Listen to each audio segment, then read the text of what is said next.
इसमें हरिवंश शेट्टी अपनी पत्नी और 3 बेटियों के साथ रहता है। हरिवंश पेशे से इंजीनियर है और अपनी तीनों बेटियों को बहुत पढ़ा लिखा कर अपने पैरों पर खड़ा करना चाहता है।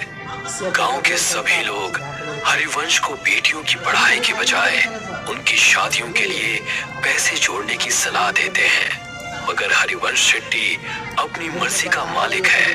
वो किसी की नहीं सुनता सिवाय आपको रास्ते में उर्मिला चाची मिलती है।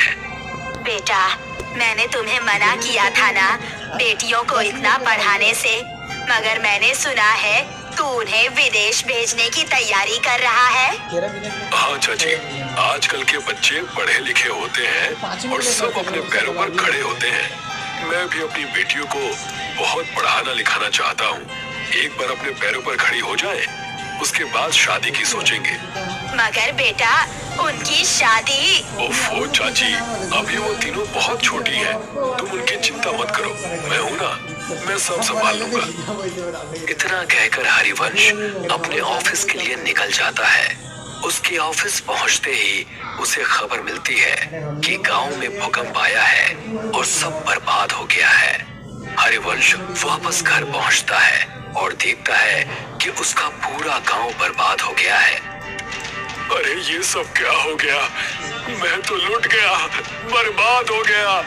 अब कैसे सब हो पाएगा? मेरी बेटियां कैसे विदेश जाएंगी और आगे की पढ़ाई करेंगी?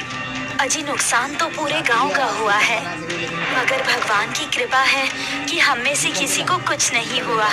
सभी लोग जल्दी से जल्दी गांव को खाली कर दो। सरकार ने कहा है यहाँ अभी और बड़े भूकंप आने वाले हैं।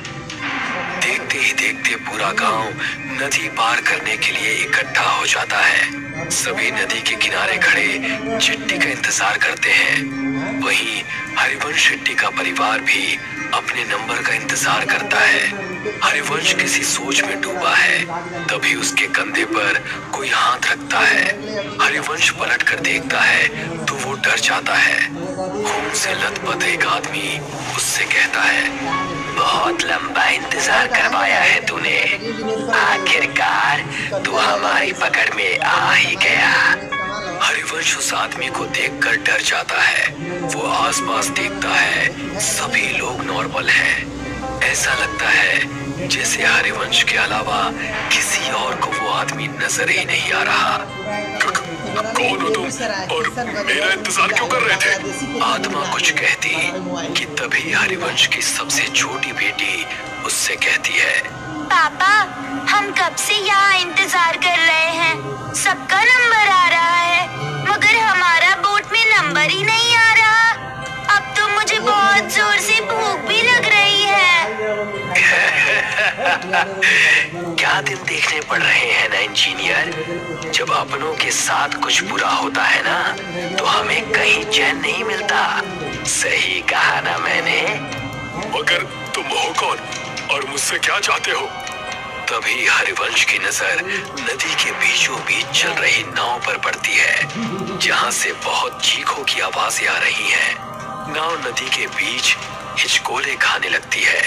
तभी हरिवंश की नजर नदी में कुछ आत्माओं पर पड़ती है, जो जेट्टी से कुछ लोगों को पानी में गिराने की कोशिश कर रहे हैं। जो आदमी नदी में गिरता जाता है, वो आत्माएं एक एक करके उनका गला मरोड़ती, तो कोई आत्मा किसी का खून पीती है। इतना भयानक मंजर देखकर हरिवंश मन में सोचता है, शायद इन आत्माओं को आदमियों से प्रॉब्लम है, इसीलिए ये सिर्फ आदमियों को मार रही है। अगर मैं मेरे परिवार के साथ गया तो ये मेरे साथ साथ उन्हें भी नुकसान पहुंचा सकती है, जो मैं बर्दाश्त नहीं कर सकता। इतना सोचते हुए हरिवंश वहां से उल्टा गांव की तरफ भागना शुरू करता है और उसके परिवार वाले उसे वापस आने को कहते हैं। अरे, वहाँ कहाँ जा रहे हैं आप? गांव में खतरा है, लौट आइए। हाँ पापा, वापस आ जाइए ना प्लीज। वहाँ मत जाइए ना पापा, वापस आ जाइए ना। मगर हरिवंश किसी की नहीं सुनता और गांव के अंदर भाग जाता है। वो जैसे ही गांव